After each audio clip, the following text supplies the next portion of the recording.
सबसे बड़े लोकतांत्रिक देश में चीफ जस्टिस आज सुरक्षित नहीं है। ये किस ओर जा रहे हैं हम? ये सवाल इस वक्त देश के सभी लोगों के जहन में है, क्योंकि जिस सीजेआई से लोग न्याय की उम्मीद रखते हैं वो सुप्रीम कोर्ट के अंदर ही सुरक्षित नहीं है। Chief justice of India B R. Gavai के साथ जो कुछ भी हुआ है उससे पूरा देश आहत है और गुस्से में भी है। खुद पीएम मोदी ने इसकी निंदा की है, लेकिन सवाल है कि आखिर इतनी नफरत आई कहां से। तो चलिए पूरी डिटेल आपको आज की इस स्टोरी में बताते हैं। दरअसल भारत के मुख्य न्यायाधीश यानी CJI chief justice of India पर कथित तौर पर जूता फेंकने वाले वकील राकेश किशोर को काउंसिल ऑफ इंडिया यानी बीसीआई ने तत्काल प्रभाव से कानूनी प्रैक्टिस से निलंबित कर दिया है। 71 साल के किशोर ने बीते सोमवार को कोर्ट की कार्रवाई के दौरान सीजेआई जस्टिस बी.आर. गवई पर कथित तौर पर जूता फेंका।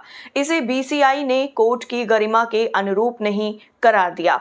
ये निलंबन एडवोकेट्स एक्ट 1961 और बार काउंसिल रूल्स के उल्लंघन की वजह से है। वहीं बीसीआई के चेयरमैन और वरिष्ठ अधिवक्ता मनन कुमार मिश्रा ने अंतरिम आदेश जारी करते हुए कहा है कि किशोर कुमार का ये कृत्य प्राइमा फेसी कोर्ट की गरिमा के विरुद्ध है। दिल्ली बार काउंसिल को आदेश लागू करने का निर्देश दिया गया है, जबकि अनुशासनात्मक जांच जारी रहेगी। वहीं सुप्रीम कोर्ट की सिक्योरिटी यूनिट ने भी घटना की जांच शुरू कर दी है। वहीं सुप्रीम कोर्ट में क्या कुछ हुआ था बीते सोमवार को, वो जरा हम आपको विस्तार से बताते हैं। दरअसल ये जो पूरी घटना है वो बीते सोमवार सुबह करीब 11:35 की है, जब सुप्रीम कोर्ट के मुख्य न्यायालय कक्ष में ये घटना हुई। जब सीजेआई बी.आर. गवई की अगुवाई वाली बेंच वकीलों की तरफ से केसों की मेंशनिंग सुन रही थी। रिपोर्टों में प्रत्यक्षदर्शियों के हवाले से ये कहा जा रहा है कि राकेश किशोर सुप्रीम कोर्ट बार एसोसिएशन यानी SCBA के पंजीकृत सदस्य हैं। वो मयूर विहार के रहने वाले हैं और वो अचानक डेस्क के पास पहुंच जाते हैं। उन्होंने अपना स्पोर्ट्स शू उतारा और उसे सीजेआई की ओर फेंका। कुछ प्रत्यक्षदर्शियों ने कहा है कि ये जूता था। सुरक्षा कर्मियों ने तुरंत कार्रवाई की और किशोर को कोर्ट कक्ष से बाहर ले गए। रिपोर्टों में ये कहा गया है कि वहां मौजूद वकीलों ने बताया कि बाहर जाते हुए वकील ने चिल्लाया, सनातन धर्म का अपमान नहीं सहेगा हिंदुस्तान। इस घटना ने न्यायिक प्रक्रिया को कुछ देर के लिए बाधित जरूर कर दिया। वहीं कोर्ट में मौजूद वकीलों ने बताया कि वातावरण अचानक काफी ज्यादा तनावपूर्ण हो गया, लेकिन सीजेआई बी.आर. गवई ने शांति बनाए रखी। उन्होंने वकीलों से कहा कि इससे विचलित ना हो, हम विचलित नहीं हैं, ये चीजें मुझे प्रभावित नहीं करती। कार्रवाई बिना रुकावट जारी रही। वहीं दूसरी तरफ बीसीआई की जो कार्रवाई है उसको लेकर किस तरीके से चर्चाएं हो रही हैं और बीसीआई की कार्रवाई क्या है, जरा वो भी हम आपको विस्तार से समझाते हैं। दरअसल बीसीआई अध्यक्ष और वरिष्ठ अधिवक्ता मनन कुमार मिश्रा की तरफ से हस्ताक्षरित आदेश में ये कहा गया है कि प्रथम दृष्टया साक्ष्यों के आधार पर ऐसा लगता है कि सुबह 11:35 पर भारत के सर्वोच्च न्यायालय की अदालत संख्या 1 में आपने यानी दिल्ली बार काउंसिल में नामांकित अधिवक्ता राकेश किशोर ने चल रही कार्रवाई के दौरान अपने स्पोर्ट्स शू उतारे और उन्हें भारत के माननीय मुख्य न्यायाधीश की ओर फेंकने का प्रयास किया, जिसके बाद आपको सुरक्षा कर्मियों ने हिरासत में ले लिया। रिकॉर्ड के मुताबिक ये आचरण नियमों और न्यायालय की गरिमा के विरुद्ध है। इसके साथ ही ये भी कहा गया है कि अधिवक्ता राकेश किशोर को तत्काल प्रभाव से वकालत से निलंबित किया जाता है।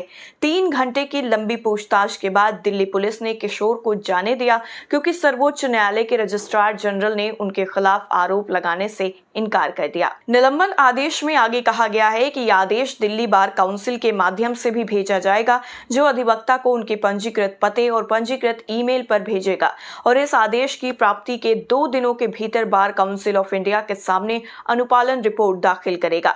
आदेश में यह भी कहा गया है कि 48 घंटों के भीतर बार काउंसिल ऑफ इंडिया और दिल्ली बार काउंसिल कार्यालय में भौतिक रूप से अनुपालन का एक हलफनामा भी दाखिल करना होगा और ये पुष्टि की जाएगी कि निलंबन अवधि के दौरान आप किसी भी मामले में उपस्थित नहीं हो रहे हैं। आपको बता दें कि मयूर विहार फेज 1 में रहने वाले किशोर को बीसीआई ने भारत की किसी भी अदालत, न्यायाधिकरण या प्राधिकरण में उपस्थित होने, काम करने, पैरवी करने या प्रैक्टिस करने से प्रतिबंधित कर दिया है। बीसीआई के आदेश में ये साफ तौर पर कहा गया है कि इस आदेश की तामील से 15 दिनों के भीतर आपको एक कारण बताओ नोटिस भी जारी किया जाएगा, जिसमें यह साफ किया जाएगा कि ये कार्रवाई क्यों ना जारी रखी जाए और आगे उचित समझे जाने वाले अन्य आदेश क्यों ना पारित किए जाएं। इसमें आगे ये भी कहा गया है कि कानून के मुताबिक आपके खिलाफ अनुशासनात्मक कार्रवाई शुरू की जाएगी।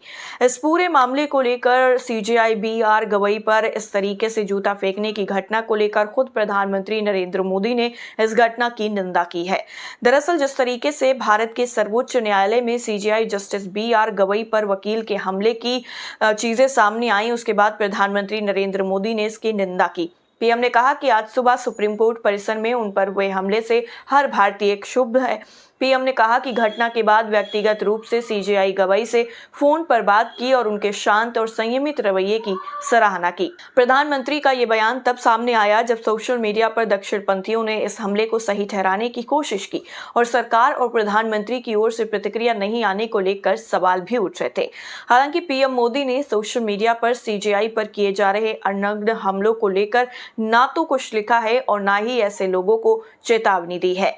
प्रधानमंत्री नरेंद्र मोदी ने ये जो ट्वीट है वो किया, जो आपकी इस वक्त स्क्रीन पर भी है। उसमें कहा कि मैंने भारत के मुख्य न्यायाधीश जस्टिस बी.आर. गवई जी से बात की। आज सुप्रीम कोर्ट परिसर में उन पर हुआ हमला हर भारतीय को आक्रोशित करने वाला है।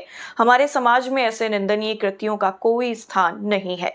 ये पूरी तरह से निंदनीय है। मैंने ऐसी स्थिति में जस्टिस गवई द्वारा दिखाए गए संयम की सराहना की। ये उनकी न्याय के मूल्यों और हमारी संवैधानिक भावना को मजबूत करने की प्रतिबद्धता को दिखाता है। प्रधानमंत्री नरेंद्र मोदी के इस बयान ने न केवल इस घटना की गंभीरता को दिखाया है, बल्कि जस्टिस गवई के शांत और गरिमामय रुख को भी देश के सामने एक मिसाल के रूप में पेश किया है। वहीं दूसरी तरफ बताया ये जा रहा है कि भगवान विष्णु और खजुराहो से ये जो पूरा विवाद है वो जुड़ा हुआ है, क्योंकि वहीं जब सीजेआई ने इस पूरे मामले पर टिप्पणी की थी, जब उनके सामने एक याचिका आई थी कि मूर्ति जो है टूट गई है, उसको सही कराना है, तो सीजेआई ने कहा था कि खुद ही आप भगवान से कहिए, वो खुद सही कर लेंगे। तो इस तरीके का जो बयान है वो सामने आया था और इसी टिप्पणी के बाद बताया जा रहा है कि ये मामला जो है, ये घटना जो है बहुत ही ज्यादा निंदनीय घटना हुई है। तो यानी कुल मिलाकर के जिस तरीके से पूरा विवाद सामने आया है, जिस तरह से ये पूरी घटना हुई है, उसको लेकर के देश के अंदर एक अलग सा माहौल बन गया है और लोग इसकी जमकर निंदा कर रहे हैं। वैसे आपका क्या कुछ मानना है इस पूरी खबर को लेकर, इस पूरी घटना को लेकर के? कमेंट करके जरूर बताइए और आप एक सवाल का जवाब जरूर देते जाइएगा कि क्या आज की डेट में सीजेआई तक सुरक्षित नहीं है। कमेंट कीजिए और बताइए। नमस्कार।